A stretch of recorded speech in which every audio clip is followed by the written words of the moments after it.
Assalamualaikum warahmatullahi wabarakatuh. Perkenalkan, nama saya Firda Rafida dari R6G Universitas Indraprastha PGRI.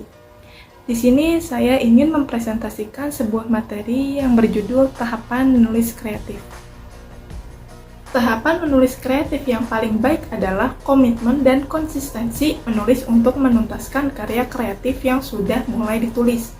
Tidak boleh ada karya yang sudah mulai ditulis namun tidak pernah rampung, atau tidak boleh pula menulis kreatif hanya terbatas pada ide dan gagasan yang luar biasa, tanpa pernah memulai untuk dituliskan. Tahapan menulis kreatif memang dapat dipelajari sebagai pedoman untuk mencari cara dapat memulai menulis. Sekalipun berbeda-beda cara, tahapan menulis kreatif dapat dilakukan. Tahapan menulis kreatif yang paling sederhana yaitu yang pertama, ada tahapan menyiapkan ide dan bahan yang akan ditulis. Lalu yang kedua, ada tahapan menulis secara rinci cerita yang akan disajikan. Dan yang ketiga, ada tahapan memperbaiki tulisan yang telah dibuat agar lebih menarik dan baik. Menulis kreatif menuntun kemampuan mengalokasikan waktu secara konsisten. Waktu yang tetap untuk menulis setiap harinya, bukan waktu yang kadang-kadang menulis, kadang-kadang tidak. Oleh karena itu, tahapan menulis kreatif yang tidak kalah penting terdiri atas langkah-langkah yang bertumbuh pada hal berikut ini. Yang pertama, ada tahap memulai cerita dengan cara yang berbeda. Maksudnya adalah menekankan pada usaha untuk memulai menulis. Mulailah untuk menulis cerita dari yang kita bisa. Lalu, tahap yang kedua adalah tahap menyajikan inovasi yang tidak biasa dalam cerita.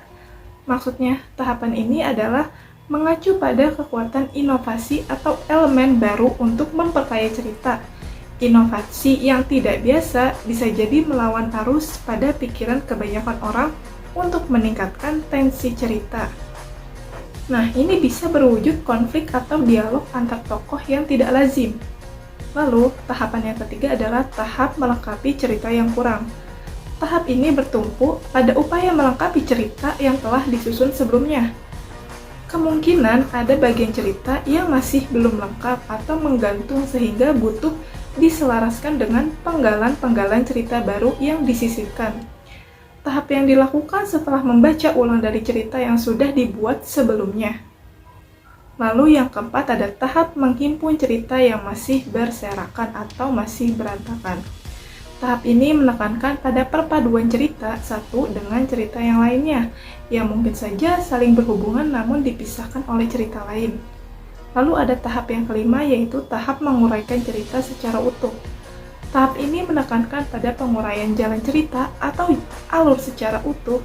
Nah, ini bisa jadi cerita yang disajikan sebelumnya kurang sempurna atau mengalami kekosongan untuk beranjak ke cerita berikutnya.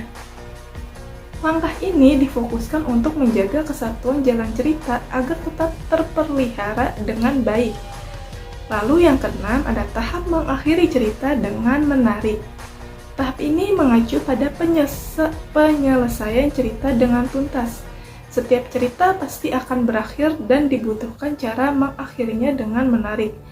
Setiap penulis punya cara sendiri untuk mengakhiri cerita secara menarik dengan sesuatu yang dipilih oleh penulisnya. Seperti yang saya jelaskan, menulis kreatif membutuhkan komitmen dan konsistensi dari penulisnya sendiri. William Miller menjelaskan beberapa tahapan menulis kreatif yang terdiri atas berikut ini. Yang pertama, ada tahap persiapan atau pra-penulisan, yaitu ketika menulis, merencanakan, menyiapkan diri, mengumpulkan bahan, dan mencari informasi untuk menulis. Tahapan untuk menentukan arah dan fokus tulisan, membuat tafsiran terhadap realitas yang akan disajikan dalam tulisan. Tahapan yang penting untuk memperkaya jalan cerita dan memperkuat pikiran penulisnya.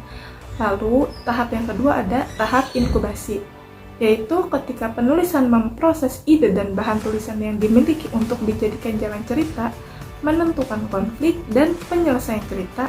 Pesan atau amanat cerita sangat ditentukan oleh tahap inkubasi, sekalipun berlangsung dalam kawasan bawah sadar. Tahap inkubasi melibatkan pikiran penulis dalam perspektif yang paling luas. Jalan cerita akan banyak dialami dan diuraikan pada tahap inkubasi yang dilakukan penulis.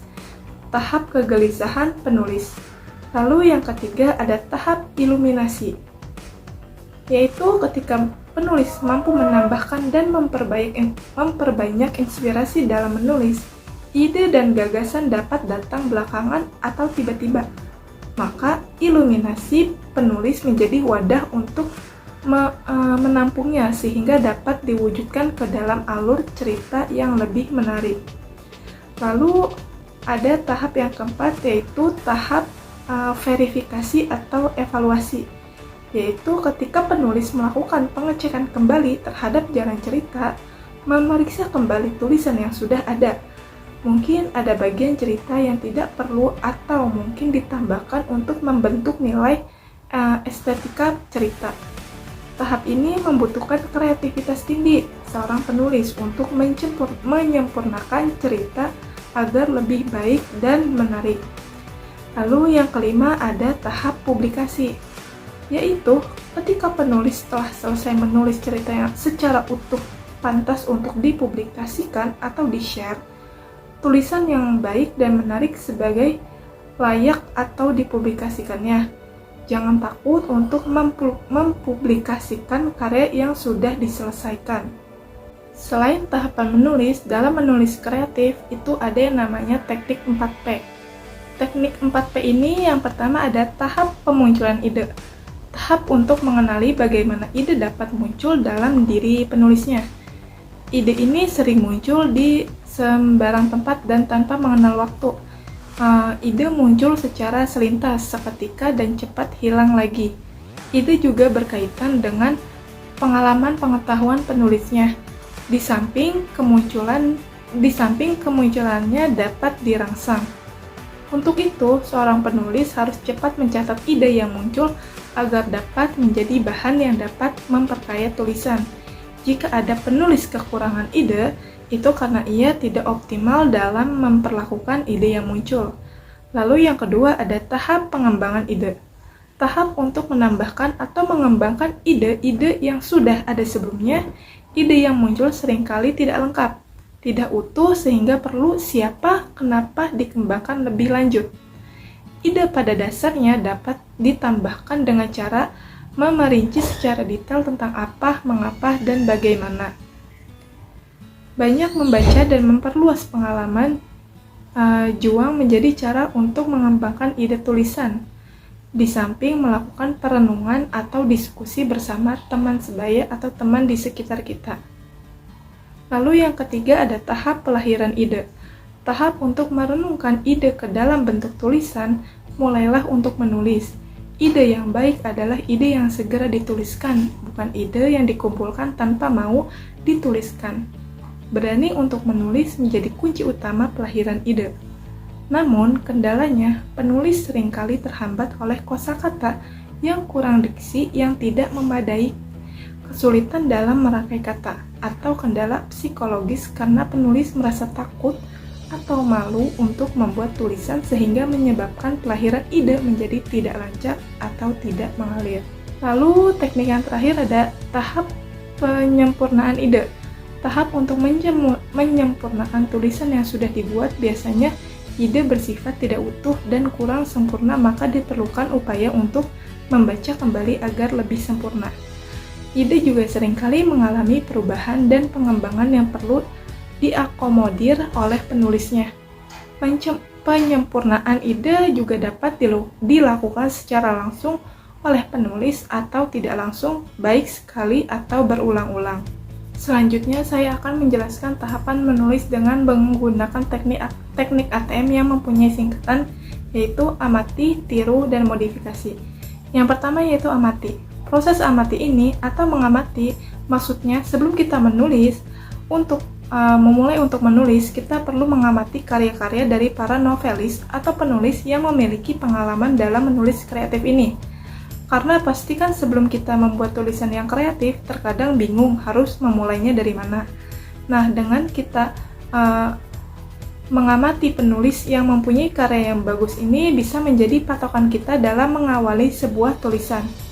Jika kita sudah mulai menulis dari hasil pengamatan kita sebelumnya, itu berarti kita sudah memasuki teknik yang kedua, yaitu meniru tulisan dari penulis lain. Meniru di sini bukan menjiplak secara keseluruhan.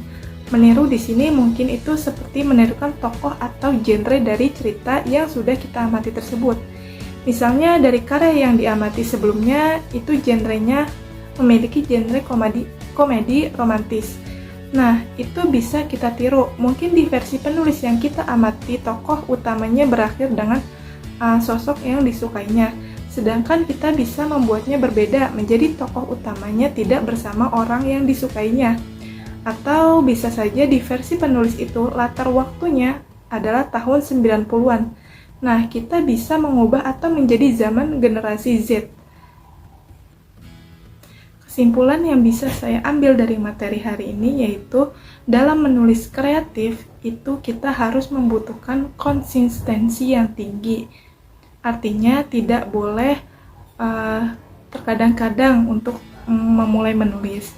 Lalu ketika kita kesulitan dalam memulai menulis, kita dapat mempraktekkan teknik ATM, yaitu amati dari para penulis pendahulu atau penulis-penulis hebat. Lalu setelah mengamati, kita bisa menirunya, tetapi bukan menjiplak. Lalu setelah meniru tulisan, kita bisa memodifikasi tulisan kita dengan versi kita sendiri. Sekian presentasi dari saya. Mohon maaf apabila ada kekurangan dan kesalahan dalam berbahasa. Saya akhiri. Wassalamualaikum warahmatullahi wabarakatuh.